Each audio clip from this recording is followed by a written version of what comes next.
Excellente source de protéines et de fibres, les légumineuses apportent cependant pour beaucoup de gens leur lot d'inconfort.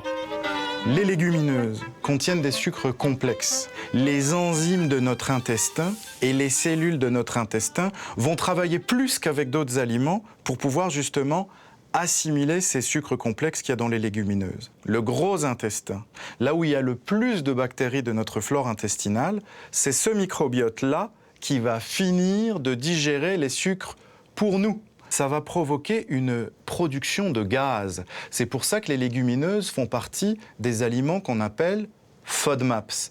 Le F dans cet acronyme veut dire fermenticible. La fermentation qui cause le ballonnement est pratiquement inévitable lorsqu'on mange des légumineuses ou d'autres aliments fermenticibles comme le chou de Bruxelles ou le brocoli. Quoi faire alors si on veut les introduire dans notre alimentation?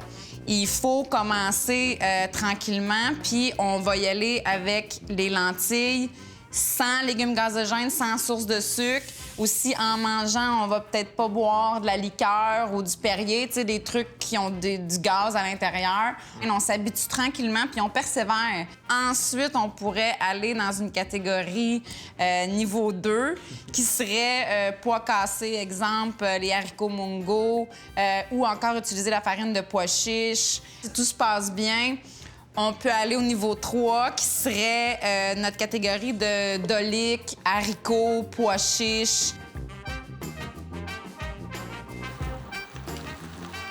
Oui, le trempage nous aide.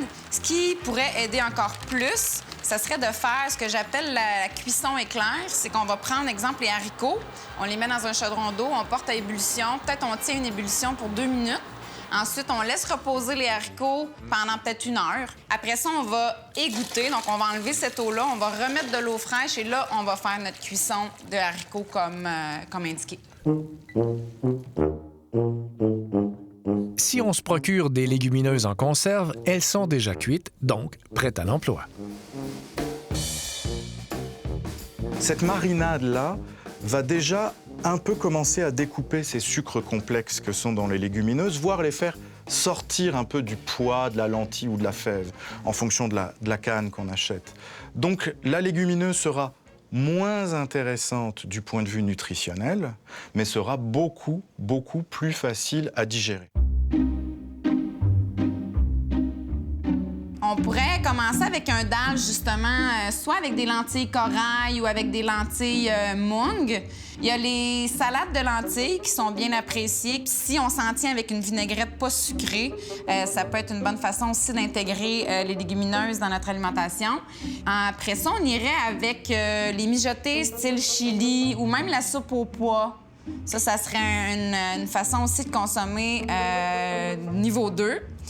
Ensuite, on irait vers le plus difficile à digérer. Quelque chose, disons, qu'on ne recommande pas à quelqu'un qui commence l'introduction des légumineuses dans son alimentation. C'est vraiment l'exemple de nos beans au sirop d'érable ou à la mélasse.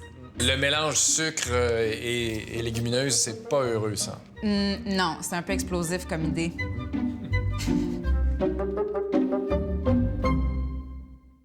On retiendra donc d'y aller graduellement, d'éviter de mélanger avec du sucre et les aliments gazogènes et diversifier notre alimentation. À force de manger de manière diverse, saine et équilibrée, y compris des aliments fermentés et de temps en temps des cures de probiotiques, on va modifier la qualité de sa flore intestinale et on va, comme vous disiez tantôt, peut-être un peu entraîner notre flore intestinale à mieux digérer les aliments fermenticibles, dont les légumineuses.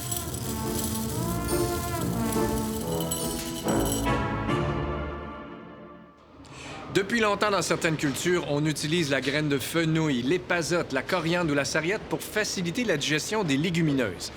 Sans dire que ça ne fonctionne pas, nous n'avons trouvé aucune évidence scientifique à l'effet que ce soit vraiment le cas.